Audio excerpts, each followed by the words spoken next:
they spend the beginning of this episode recapping garbage we knew, also that they can then have girlfriend talk.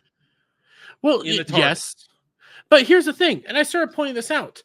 A lot of the things Shudigatwa says, because they literally just, this takes place exactly after the Christmas special, and they just kept reciting everything from the Christmas special. But Shudigatwa's out here going like, "Oh, I'm adopted. I'm the last of the Gallifreyans. Genocide killed my people." Derby DK said, "I'm the only one of me in existence." Gallifrey? And where's that? Gone! Ruby, it's gone. It's gone. They died. It was a genocide and they died. David, 10 and 14. Yes! Is right there. Yes. All of them exist now. They all exist now. That is canon. Each one is alive and doing stuff. You are not alone. He broke his own retarded canon already. No, they broke his retarded. They broke his retarded canon when you have Shudigatwa caring about what happened in his past, moaning about what happened in his past. When he bi-generated, it's like, I'm you, without all the baggage and all the character development. He doesn't have a past. He's a clone of the Doctor, just like his TARDIS is a clone. Oh. What's wrong? They go to the past to see dinosaurs. They make a joke about the butterfly effect. Oh my god. Which shouldn't exist. She's protected by TARDIS. And they even go in the second episode, they make the point of saying, why am I not affected by the loss of music when we get the Devil's Chord? We'll talk about that. Because he says, because of me. No, because of the TARDIS. The TARDIS, whoever is inhabiting the TARDIS with the Doctor is protected by its temporal energy. Therefore, paradox proof. Well, not perfectly, but proof, but you're not going to feel the effects immediately.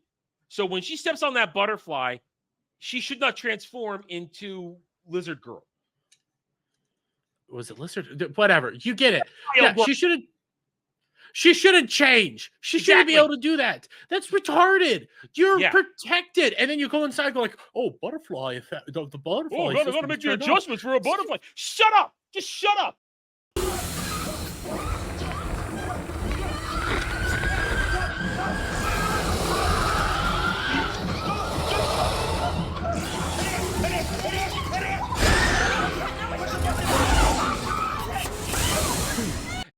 And remember when we discussed the trailer, we said, oh, he says the one line, nothing is a monster, it's just something I haven't met yet. But then he runs like a little bitch.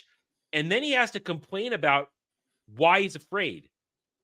And he questions the whole episode. Why was I afraid of this? Because it's a story and it has a harmonic pitch that hits the right wavelength to make you afraid. Which that is actually a scientific thing. But he's a Time Lord. Yeah. He's not a human.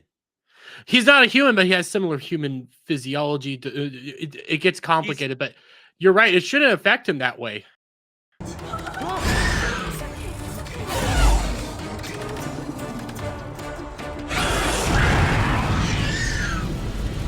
to the rescue! And how do you like it later? When they're being chased by the bogeyman, little baby black girl captain and her cohorts save them with the fire hose flamethrower. How does that work? I don't know. I pointed it out in my review. There's no nozzle like control. It's just nozzle. So how do you turn it on? They're not even holding it. Babies with a flamethrower. This Doctor constantly needs saving. He doesn't save himself. The Doctor, yes, can the Doctor be saved? Of course, he's been saved in the past, but this Doctor completely he's incompetent. He's incompetent. He's not prepared for anything. Now, of course, he's like 5 days old, so of course he has no training, no ability. He's operating with somebody else's memories. But this is ridiculous. You're saved by babies with a 2 flamethrower. I don't know how this works. This flamethrower doesn't make logical sense. Yeah, it doesn't. See, she's barely holding it. Look, you can see it's being held. It's being held, strapped to the side of the thing. Look, there's a strap holding it there. They don't have the grip strength. These are toddlers. These are infants. This is retarded. Who put them in the the motorized carriages? I don't know. Once again, the illogical nature of this entire episode. How do they get kept still? When this one, the one they're carrying here, when the one who wanted to go be brave and fight the bogeyman with a tiny sword, this one right here, how did he get out of the baby carriage and hide in the closet? I don't know. He can't move. This is a kid that can probably barely crawl. Oh, He can probably No. waddle a little bit. He can probably waddle, but he can't. How do you do this? This doesn't make sense. Him in a door right here. No, they find him in a goddamn cupboard because he smells his shit that he shit his pants. Yeah. Oh, okay. We're on the scene. This whole scene of events is the most illogical, dumbest thing I've ever seen. So the boogeyman's down there and they want to save the little kid. So their idea to save the little kid is make a bunch of noise to draw the boogeyman to us. And you noticed how Millie Gibson, Ruby, was the man about it. She's the one going out front being real authoritative. He's like, she's the one that got all authoritative about it. But then as they're banging around yelling for the boogeyman, they stop. Because they know where the kid is. And they pick up the kid. It's like, see, we saved the day, but we attracted the boogeyman to us. And then we get saved by babies with a flamethrower. No. It's not. It's not. Oh, Ruby, it is a living sneeze. What is it? I know. Oh my God! This is the worst thing! Oh, I hate that scene. I hate that scene so much because they start after the boogies. They're laughing. She's screaming. He's covered in snot, and he thinks it's a great joke. Again, he's laughing. She's screaming, and the lair of the monster. It's the whole Zoomer shit again. You're covered in boogers. I was happy. Don't you laugh? Don't you call me Rubes? This is not how adults behave. This is not how the doctor behaves. Can you picture any doctor, and we don't count Dr. Karen Jodie Whittaker, can you picture any of them actually behaving like this? No. No. None of these gentlemen behind me would behave like this. Matt Smith probably would be a little jokey, but he would make a snide remark. Yeah, snide remark. Same with Tennant, but they would still be taking the whole situation serious the whole time. Yeah. Yeah, thanks for using us as bait. Just next time, ask. Oh, wait! Until we tell you what that thing is made of! You can tell me later, once I've got rid of it. Here it is. It is being sucked out the airlock because Nanny used them as bait. The doctor allowed himself to... He didn't realize he was being used as bait to lure the monster in a trap. Jeremy, isn't that kind of what the doctor would do? Use other people to do something to affect the plan? Yeah. So Nanny did a doctor, and the doctor did a pawn move. So it's being sucked out. He did a Rory move. Ooh, that's a deep cut right there. That's a deep cut. But he stands there, and suddenly, as this thing's getting sucked out, he decides it needs to be saved. As we said, there's no reasoning behind this. It's because it's the only one that exists of its kind. Oh, yeah, that's his reasoning. There you go. It's snot. I see myself in Snot Monster. Well, he's seen himself in other gooey situations like that. But we've jumped over this, and before we move on from this scene, because this is a retarded moment he's having this flashback to everything, and it's just so stupid. And then we're supposed to feel sorry for this creature.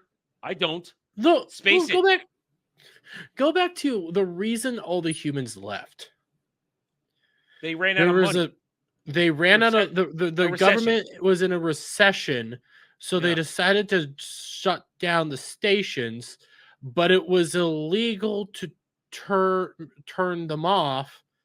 So we're just gonna leave them alone. There's your abortion thing. I think we thought was going to be in here. It's some sort of weird dig at adoption versus abortion. I'm confused. I don't get it. I guess there's like you could see abortion, like forced birth, over and over and over again, but it's like, but I think that's it. I think you stumbled upon it. They're trying to say, is this what happens when you don't allow us to have control of our... Stop myself. But I am gonna let it rip.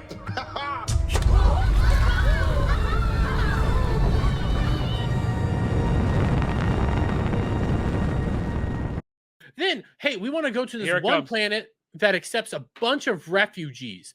That's great. It's wonderful. They accept all refugees, no matter who or what they are. They just don't go out and get them. So how are we gonna get there, guys? We're going to get there with the stored shit that's been Yep. piling up for 6 years. A literal fart from a literal butt. It farted. That's a fart, guys. It's literal. It's shit gas because the shit had been piling up. That's why the ship wasn't working, because shit had been piling up for 6 years and not getting flushed. Yes, now the people from my world, they use titles. Like the bishop, the pedant, the saggy she. My name was... He's scanning Ruby's DNA. And he made this big speech earlier in the episode about how Gallifreyans weren't really big on names and all that kind of stuff, we're all titles. And as I think this is what pissed me off the most in the episode. As he's leaving to go say hi to mom and grandma, he says, "Well, yeah, on my planet, they really weren't that big on titles, and my name is." He told that fucking secret Gallifreyan name, Dermy. We don't know his name. We should never know his name, but it's a Doctor Who. Doctor Who. Doctor Who. He told them his name. One of the biggest plot points during Matt Smith's era, I think it was towards the very end of his run, was Doctor Who. It was right before we learned about Trenzlore. It's right after he comes back from faking his death. And the head says, Doctor Who? The biggest name that should never be answered. Who? Yes. Doctor Who? The biggest question, the most important question. Well, you know what the truth is? He walked out the door and says, "Hi, I'm Ncuti Gatwa," because this is Ncuti Gatwa. Yeah. Thanks for watching, everyone. If you enjoyed the video, hit that like button, subscribe to the channel, check out my gaming channel at Renaissance Nerd Arcade, and follow me on X Twitter under @TheRedNerd. Thanks again for watching. Take it easy.